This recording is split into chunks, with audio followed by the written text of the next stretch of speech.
Revenge game here as Tulane taking on UCF. This game, we just saw it a couple of weeks ago. And Tulane turned the ball over 87 times in the first 7 minutes. And before they know it, they were down, 21 points, and they just couldn't get back. Although they made a run of it for sure.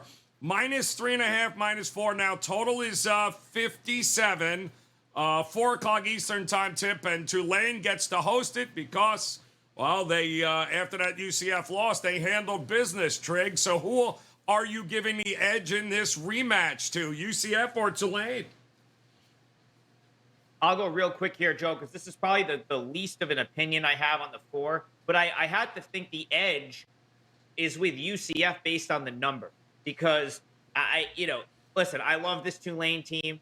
I've said it a couple times this year. I hope if I don't have a bet in this game, which I probably won't, I'd love to see them win this game because it's a great story. They're 9-2 against the spread. I think their defense is excellent. They're coming in with revenge as well. But I don't think they're the better team here, Joe. I just think UCF close to 500 yards per game on offense.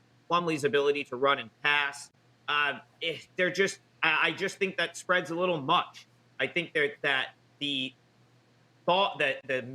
group think that Tulane is going to finish off this great story and get it done is being factored into the number here. So at 4, the only way I could play it is UCF, but I'm not in love with UCF here in this spot either on the road. So I'll let the other guys kind of steer me in a direction here. I lean UCF based on the number.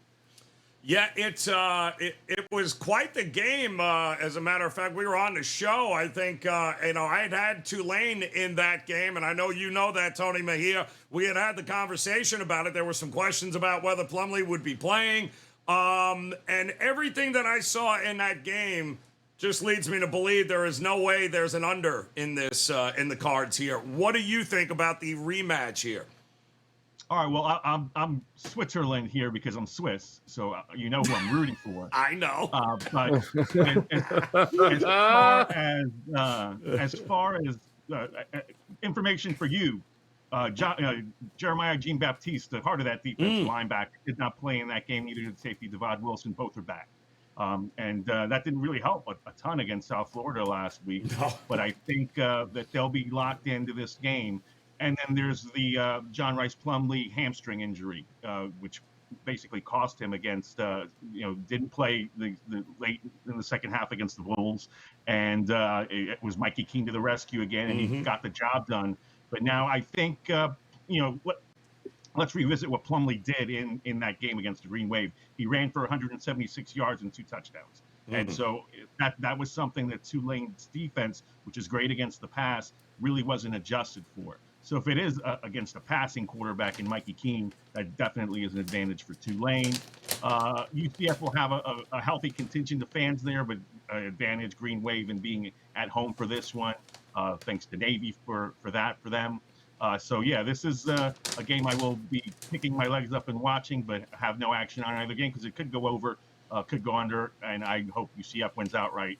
But I will say the 4-point spread, it's getting north to where it might be a little tempting to sprinkle some action and on the team I'm rooting for. Yep. Bryan Power, you had mentioned that it's pretty much a 50-50 situation and revenge game since 2005 with those teams that have lost. But, sometimes you're expecting these totally different situations in the next game, and you get exactly what you saw the first time around here. You think we get anything different other than a 1-score game? Well, I don't know. Maybe Tony can help me out. Are we 100% confident in Plumlee's hamstring here? I mean, because I think that's a really big deal in handicapping this game. I don't know if I missed anything here.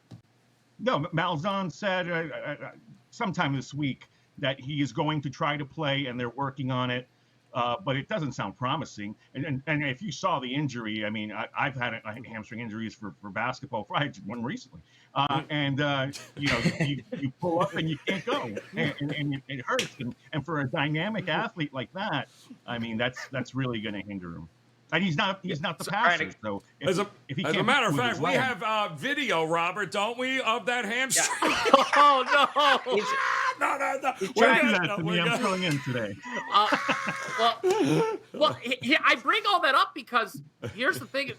Backup Mikey Keene is not bad. Tony knows that. He helped me to a 5% win over Cincinnati middle of the year. But Tulane's got a very good pass defense. I think it totally changes the dynamic of the game if Plumlee is hampered here. And Willie Fritz staying is a big deal for Tulane. I was happy to see that. Don't take the Georgia Tech job. What are you going to do there? I mean, if they give you a lot of money, it's not my life. So do whatever you want. But Tulane's been a great home team.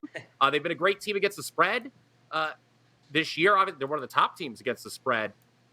You mentioned the turnovers, Joe, too. The first time these teams met. If Tulane takes better care of the football, I absolutely think they can complete the dream season here. The only thing that scares me, conference title game favorites that have covered 2 or more in a row, facing a dog that's failed to cover at least 2 in a row, 1-10 against the number.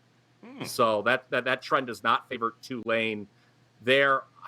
Believe it or not, I may be looking at the under in this game. I know you thought that was crazy, Joe, but I think there's going to be less points scored here, particularly if Plumlee cannot go. I'm not making a decision on this game until I know more about that quarterback situation for UCF. All right, waiting to see what little wait and see approach in that one. Should be a fun one, though.